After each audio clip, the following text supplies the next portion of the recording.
Sampai ada kemudian ketiga fase. Tiga fase ini sudah selesai dua, sekarang masuk yang ketiga. Maka yang ketiga ini faidza jaa wa'dul akhirati. Maka jika datang janji Allah yang terakhir untuk mereka.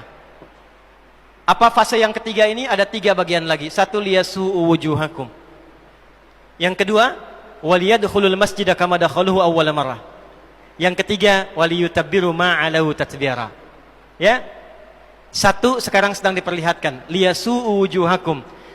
Persis sekarang orang-orang itu seperti di era Nabi yang membayangkan hingga bisa ditembus, bentengnya kokoh, intelijennya kuat, sadapannya di mana-mana. Tapi ternyata dunia yang melihat kokoh itu ditunjukkan oleh Allah hanya dengan bahasa mereka. La syirzimatun qalil. Ini bahasanya Firaun. Ini kan cuma ormas kecil, nggak sebanding. Ormas kecil yang nggak sebanding ini ternyata telah bisa mengintersep semua bagian-bagian itu.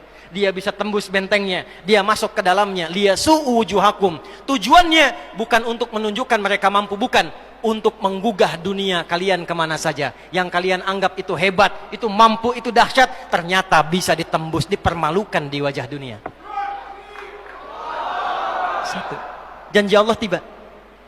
Kedua, waliyadkhulul masjida kama dakhaluhu awwala marrah. Nanti ada fase kedua. Setelah ini terjadi, selesai fase kedua, masuklah ke wilayah Masjidil Aqsa. Kembali lagi milik kita itu. Dihitunglah fasenya 40 tahunan. 1987 fase pertama sekarang berjalan, ditambah 40 berapa? 2027. Itulah fase yang kedua, saat diharapkan paling puncaknya Masjidil Aqsa bisa kembali lagi. Nah, ini bukan main-main, ini bukan main-main. Hitungan fasenya. Antum lihat video viralnya Syekh Ahmad Yasin itu ketika menjelaskan itu. Saya tahu betul itu. Ya. Beliau hitung itu. Ya, 2027 ke 2028. Dan puncak akhirnya waliyutabbiru ma'alahu tatbira. Hancur semua, terjadi perang dahsyat. Hitungan saya sih tambah 20 tahun. Karena fasenya sampai 100 tahun. 40 tambah 40 tambah 20, 100. Maka 2037. Silahkan cek orang-orang yang ada menghitung di pertahanan sekarang. Antum tanyakan pada yang di Lemhanas, pada di macam-macam. Bagaimana kekuatan dunia pergeserannya, saya yakin. Hitungan mereka 2037 terjadi sesuatu yang dahsyat. Gerbangnya sampai 2040, di atas 2040 itulah generasi emas akan muncul. Makanya Indonesia masuk generasi 2045. Itu sudah dihitung. 2030 pembukanya. Makanya sekarang punya visi 2030 semua.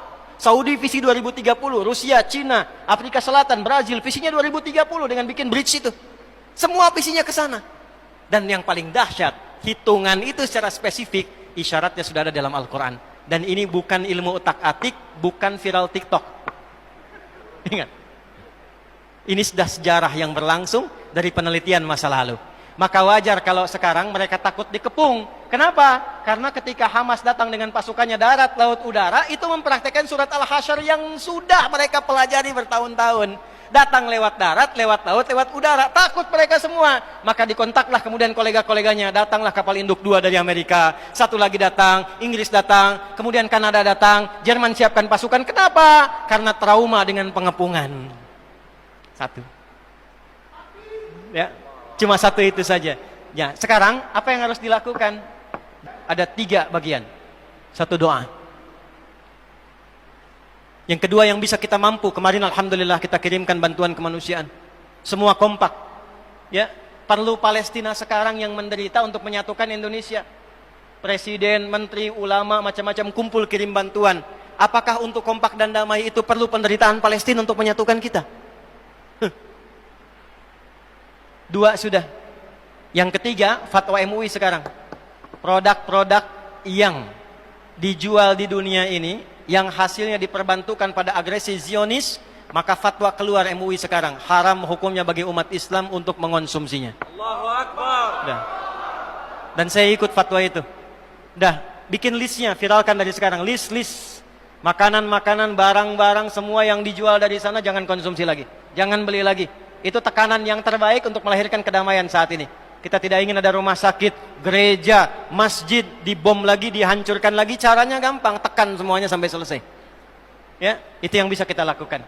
Karena itu, kalau ingin mengatakan kesimpulannya akar konflik di Palestina, maka kembali kepada hayalan para Zionis itu, hayalan mereka yang mereka menduga bahwa dengan menghadirkan kekuatan militer, kekuatan ekonomi menguasai dunia, dengan mengeksploitasi area Masjidil Aqsa untuk bisa mendatangkan kekuatan dan kedamaian. Yang terjadi justru sebaliknya.